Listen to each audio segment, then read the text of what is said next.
Hi, welcome to The Map, Real Life, Real Insights. My name is Pastor Paula Smith, and we're here today continuing a series on our podcast entitled Healing Out Loud. And we're so blessed to have with us Minister Latasha Gibbs from the Transformed Church of God of Prophecy in Delaware. How you doing, Tasha? I'm doing great. Thanks for having me. I'm so grateful that you were willing to come and join us for this segment where we're talking about healing out loud. We're talking about recovering from traumas and such. So the core of what we wanted to talk about today with you, just very briefly, is healing when your family has not learned how to. So many people we know are going through this where they are at a different place than their family is. And so we want to be able to share today, hoping that your story, your healing could help others. So can you share with us your story? Yes, of course. So just a kind of background before we talk about the healing journey. I was raised in a Christian household. I literally came out of my mother's womb and we're just like, we're all loving Jesus here. That's how that's working. And so I grew up, around the Lord, and I gave my life to the Lord when I was 12 years old. And from there, I had some family dynamics started switching. My biological father was not in my life starting around the time I gave my life to the Lord. So I was trying to navigate the thought of oh, you're not in my life anymore. But I have an amazing stepfather who came in, and that is my dad. But then that started this deep rooted pain and anger and frustration. And although I was raised in a Christian household, we never really talked about our feelings. When things were going on, it wasn't the normal for you to talk about it. It was kind of just keep it in, deal with it, pray about it, right? Kind of cover it up with the pray about it, talk to God about it. Yeah, pray it away, but never really talk about it out loud. And so I kind of grew up trying to deal with that on my own, being too afraid to talk about it, which led to dark places, led me to partake in things that were not godly, and, never telling anybody about it, because I was like, oh, well, that's shameful. I'm supposed to love Jesus, and I'm doing these things I'm not supposed to.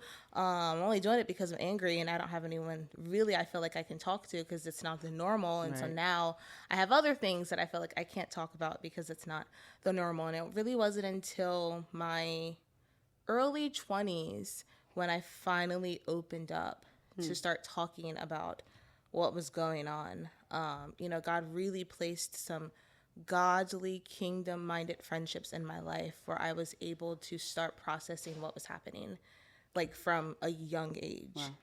And so... so from 12 to early 20s. So from 12 to early 20s. So 10 we're years. 13 years of holding on to all of these feelings and not really talking about them.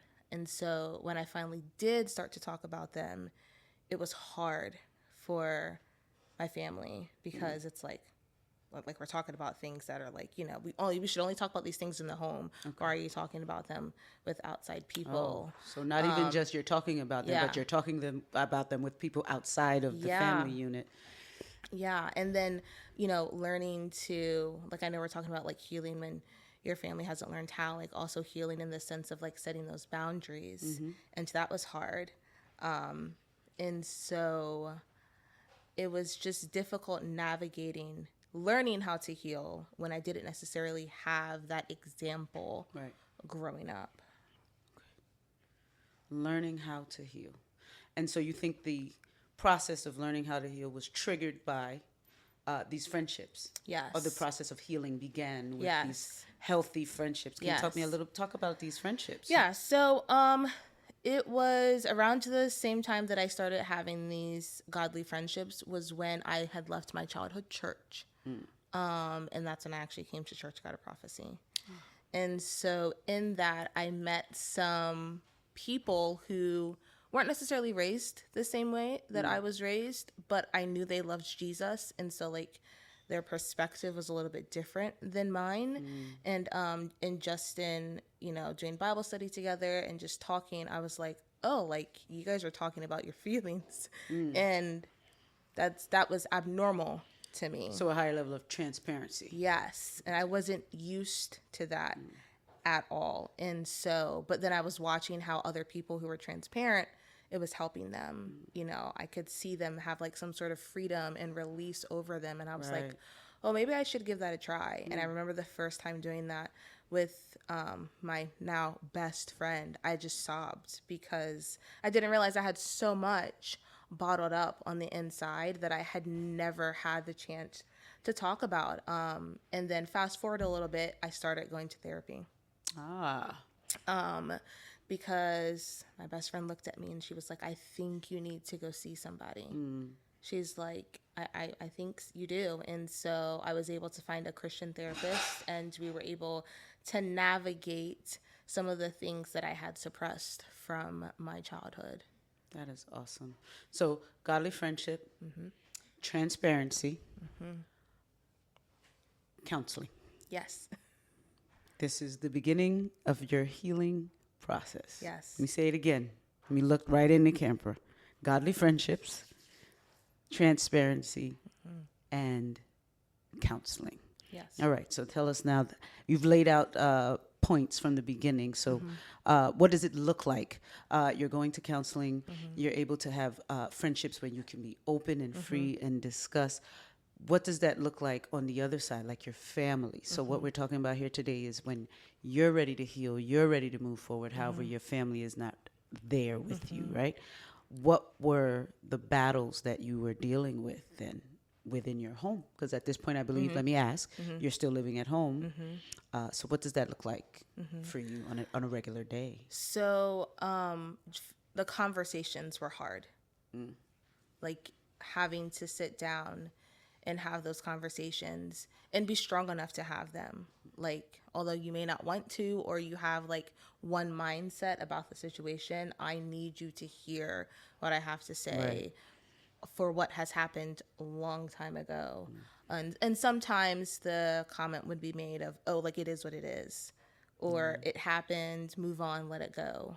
Well, yes, in a sense, you know, as far as like moving forward, but I can't move forward until we talk about it. Finally, that's a common trauma response when people don't want to deal with something, right? Hey, let's just keep it moving. I don't want to talk about it. I don't want to deal with it. We just keep living, but you have to. Please continue. I'm sorry. Then something that that happened in the very beginning, a comment was made by a family member, oh, you think you're better than me. What, you think your relationship with Jesus is better than mine? The only reason why you know Jesus is because I told you about him when you were younger. And that was actually the first time in my life that I was righteously angry. I said, how dare you try to tell me that my secure relationship with the Lord is solely because of you? I had to put in the work with the Lord to get to where I am now. Like, yes, you told me about him, but then I accepted him. Like you didn't accept him for me. And that was a very hard conversation to have as I was trying to heal. And then also the emotional side of it, like not allowing their comments, not like try not to take them personal at the same time. That sounds pretty personal. I mean, yes. But understanding too that sometimes their responses are from their own things that they haven't healed from. That they have not healed from. And Correct. so you can't let their cuts cut you in the midst of your healing. I love that. You can't let their cuts cut you. Yeah. Wow. You like that? Put that in the comments. That's a great slogan for people who are healing and recovering and struggling with connection. So, okay, you're having these hard conversations. At what point do you remember looking at yourself and going, wow, I'm coming through this, or I'm on the other side of this, or, well, first of all, let me say, do you, at this today, do you feel like you've fully healed, fully recovered from those things, or is it still a journey that you're on? It's still a journey that I'm on. Okay. And in this stage of my life, it's one that's moving like rapidly. Like it's quick. Like it's like God's really doing a work, and he's like, there's a shift and I need you to come with me. And some of the things that you haven't allowed me to heal you from, I need you to let me. Well, I think that's key what you just said. Yeah. Some of the things that you haven't allowed me. And so what that implies is that God is ready to heal at any given time. And he's It willing. is ready. Yeah. Not even just willing and ready and able, but we as individuals have to be willing to allow him to heal us from these things. And that's major. That's a point that I think sometimes we miss as we're dealing with traumatic experiences. But I don't want to keep talking. You keep talking. You're doing an awesome job. You're helping some people out here today. So it's still a process. And now, how many years now? I don't want to ask your age and embarrass you. I'm 33. Oh, you're pretty. Look at you. Young girl. So we're talking about from 12 to 33. Somebody do the math. What is that, 21 years? 21 years. Yes.